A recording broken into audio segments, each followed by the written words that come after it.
नमस्कार, ये आकाशवाणी है। अभी आप मनोज कुमार शर्मा से समाचार सुनेंगे।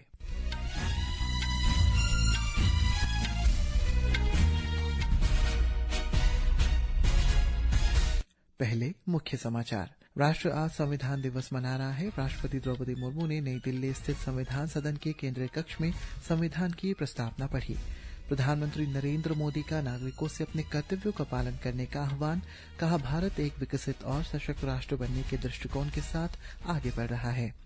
श्री मोदी ने Safran aircraft engine services India का उद्घाटन किया। कहा, भारत निवेशकों की विकसित भारत के निर्माण में सह निर्माता के रूप में देखता है। राष्ट्रीय अन्वेषण अभिकरण ने दिल्ली आतंकी विस्फोट मामले में आतंकवादी उमर उन नबी को शरण देने के आरोप में फरीदाबाद निवासी को गिरफ्तार किया। संघ लोक सेवा आयोग अपना शताब्दी वर्ष मना रहा है। लोकसभा अध्यक्ष ओम बिरला ने देश के प्रशासनिक ढांचे को मजबूत करने में आयोग की भूमिका की सराहना की और संयुक्त राष्ट्र के अगले महासचिव की नियुक्ति की प्रक्रिया शुरू। सदस्य देशों से महिला उम्मीदवारों के नामांकन को प्राथमिकता देने का आह्वान। अब समाचार विस्तार से। राष्ट्रपति द्रौपदी मुर्मू ने आज संविधान दिवस के उपलक्ष्य में नई दिल्ली स्थित संविधान सदन के केंद्रीय कक्ष में संविधान की प्रस्तावना पढ़ी। इस अवसर पर राष्ट्रपति मुर्मू ने कहा है कि संविधान राष्ट्र पहचान की आधारशिला है और ये राष्ट्र को आगे बढ़ाने, औपनिवेशिक मानसिकता के स्थान पर राष्ट्रवादी दृष्टिकोण स्थापित करने का मार्गदर्शक ढांचा है। उन्होंने कहा है कि संविधान लोगों की आकांक्षाओं को अभिव्यक्त करने के लिए एक अत्यंत प्रभावी ढांचा प्रदान करता है।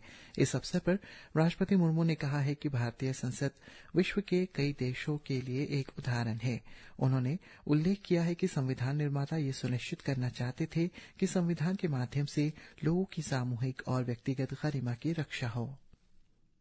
सामाजिक, आर्थिक एवं राजनैतिक न्याय, स्वतंत्रता, समता और बंधुता। मुझे ये देखकर हर्ष होता है कि इन सभी आयामों पर संसद सदस्यों ने संविधान निर्माताओं की परिकल्पनाओं को यथार्थ स्वरूप प्रदान किया। उपराष्ट्रपति सीपी राधाकृष्णन ने कहा है कि संविधान स्वतंत्रता संग्राम के शामिल लाखों देशवासियों के सामूहिक ज्ञान, बलिदान और सपनों का प्रतीक है। उन्होंने कहा है कि महान विद्वानों, प्रारूप समिति और संविधान सभा के सदस्यों ने करोड़ों भारतीयों की आशाओं और आकांक्षाओं को पूरा करने के लिए गहन विचार प्रस्तुत किए हैं।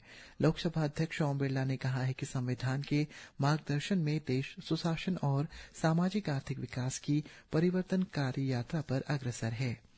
प्रधानमंत्री नरेंद्र मोदी ने संविधान दिवस के अवसर पर देश के नाम पत्र लिखकर 1949 में संविधान को ऐतिहासिक रूप से अंगीकार किए जाने का स्मरण किया। राष्ट्र की प्रगति में संविधान की स्थायी भूमिका का उल्लेख करते हुए प्रधानमंत्री ने अपने पत्र में लिखा है कि 2015 में सरकार ने इस पवित्र दस्तावेज के सम्मान में 26 नवंबर को संविधान दिवस के रूप में घोषित किया था। प्रधानमंत्री ने नागरिकों से अपने कर्तव्यों को सर्वोपरि रखने और अपने मताधिकार का प्रयोग करके लोकतंत्र को मजबूत करने का भी आग्रह किया। उन्होंने कहा कि भारत एक विकसित और सशक्त राष्ट्र बनने के दृष्टिकोण के साथ आगे बढ़ रहा है। प्रधानमंत्री नरेंद्र मोदी ने संविधान दिवस पर संविधान निर्माताओं को श्रद्धांजलि अर्पित की। उन्होंने कहा है कि संविधान निर्माताओं की दूरदर्शिता प्रत्येक नागरिक को एक विकसित भारत के निर्माण के लिए प्रेरित करती रहेगी। रक्षा मंत्री राजनाथ सिंह ने इस अवसर पर देशवासियों को शुभकामनाएं दी है। श्री सिंह ने कहा कि संविधान दिवस सभी को उन दूरदर्शी लोगों की याद दिलाता है जिन्होंने भारत की नींव रखी। संविधान दिवस के अवसर पर इधर अरुणाचल प्रदेश के लोअर सुबनसिरी जिले के जिला प्रशासन द्वारा आज 0 में जिला सचिवालय भवन में सेंट्रल लॉबी में उपायुक्त ओली बर्मे के नेतृत्व में भारत के संविधान की प्रस्तावना का सामूहिक पाठ करके संविधान दिवस का आयोजन किया गया। साथ ही संविधान में दर्ज किए गए आदर्शों और मूल्यों के प्रति जिले की प्रतिबद्धता को भी दोहराया। Police superintendent Shri Kenny Bagra, department head, office staff एवं जिला वासियों ने इन कार्यक्रम में बढ़ चढ़कर हिस्सा लिया। सामाजिक न्याय और अधिकारिता मंत्रालय ने संविधान को अंगीकार किए जाने के 75 वर्ष पूरे होने के अवसर पर आयोजित राष्ट्रव्यापी वर्ष भर के स्मरणोत्सव के भव्य समापन पर आज नई दिल्ली में एक राष्ट्र सम्मेलन का आयोजन किया। प्रधानमंत्री नरेंद्र मोदी ने आज वीडियो कॉन्फ्रेंस के माध्यम से तेलंगाना के हैदराबाद में Safran aircraft engine services India इकाई का उद्घाटन किया। इस अवसर पर प्रधानमंत्री ने कहा है कि भारत विश्व में तेजी से बढ़ रहे घरेलू विमानन बाजारों में से एक है। उन्होंने कहा है कि भारत निवेश और नवाचार का स्वागत करता है। श्री मोदी ने कहा है कि उत्पादन से जुड़ी प्रोत्साहन योजना PLI ने भारत में निवेश और नवाचार के लिए वैश्विक कंपनियों को आकर्षित किया है।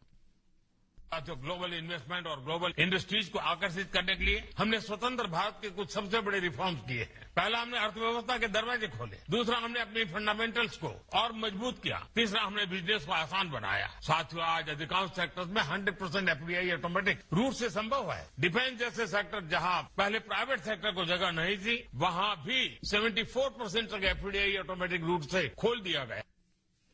लोकसभा अध्यक्ष ओम बिरला ने कहा है कि संघ लोक सेवा आयोग ने देश के प्रशासनिक ढांचे को मजबूत किया है।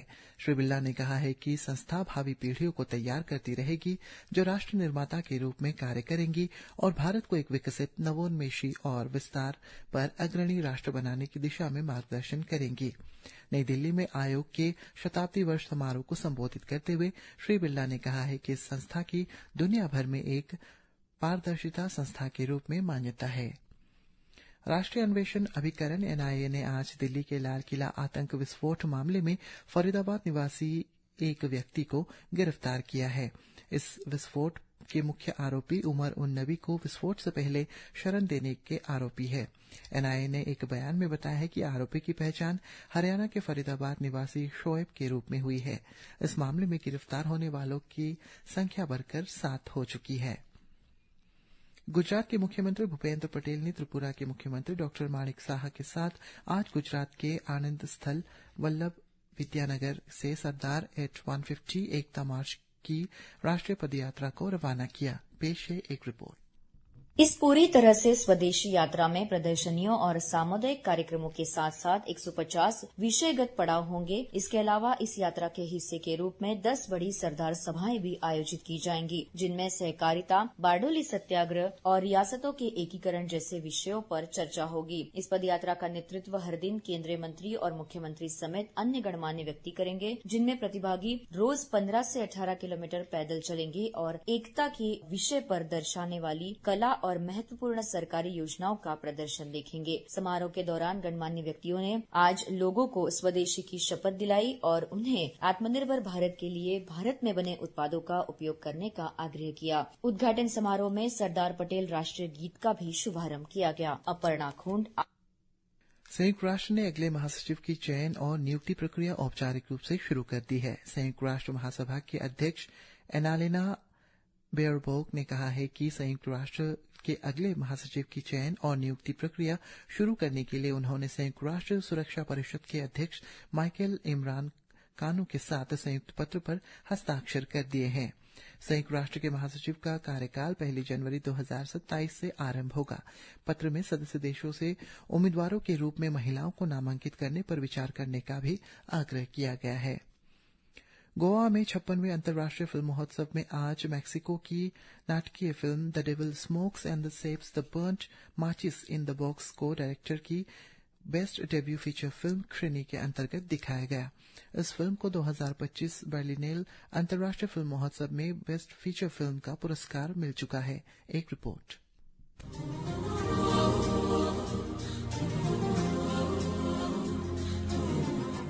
फिल्म समीक्षक की भूमिका और प्रभाव पर कला अकादमी में एक फिल्म क्रिटिक गोल में संवाद आयोजित किया गया। पत्रकार तथा राष्ट्रीय पुरस्कार विजेता भारद्वाज रंगन ने बताया कि 21वीं सदी में फिल्म समीक्षा लोकतांत्रिक हो गई है और इसमें बंधन काफी कम हुए हैं। हालांकि दूसरी तरफ नकारात्मकता को भी इससे बढ़ावा मिला है। वहीं फिल्म समीक्षक एलिजाबेथ कर ने सोशल मीडिया और पेड आर्टिकल्स के जमाने में चुनौतियों के साथ साथ समीक्षा में अपनी आवाज खोजने को लेकर बात की। फिल्म प्रदर्शनियों में Mexican drama the devil smokes and saves the burnt matches in the same box काज इफी में सर्वश्रेष्ठ डेब्यू फीचर फिल्म श्रेणी में प्रीमियर हुआ, जबकि स्पेनिश फिल्म फोरेंसिक्स और जर्मनी की जनीन मूव्स टू द कंट्री का एशिया प्रीमियर हुआ। इसके अलावा आज living the land, Ram Gopal Verma की 1990 की फिल्म शिवा और मोहनलाल की 1989 की क्लासिक कीरेडाम जैसी दूसरी मशहूर फिल्में भी दिखाई जाएंगी। निखिल और सायरा के साथ आदर्श, आकाशवाणी समाचार, पणजी। भारत स्लोवेनिया की व्यापार और आर्थिक सहयोग पर संयुक्त समिति का 10वां सत्र आज नई दिल्ली में आयोजित हुआ। इसमें परस्पर आर्थिक गतिविधियों को मौजूदा स्थिति की समीक्षा, प्रमुख क्षेत्रों में सहयोग मजबूत करने और दोनों देशों के बीच व्यापार और निवेश को ये प्रारूप तैयार करने पर चर्चा की गई। इसी के साथ ये समाचार बुलेटिन समाप्त हुआ। नमस्कार।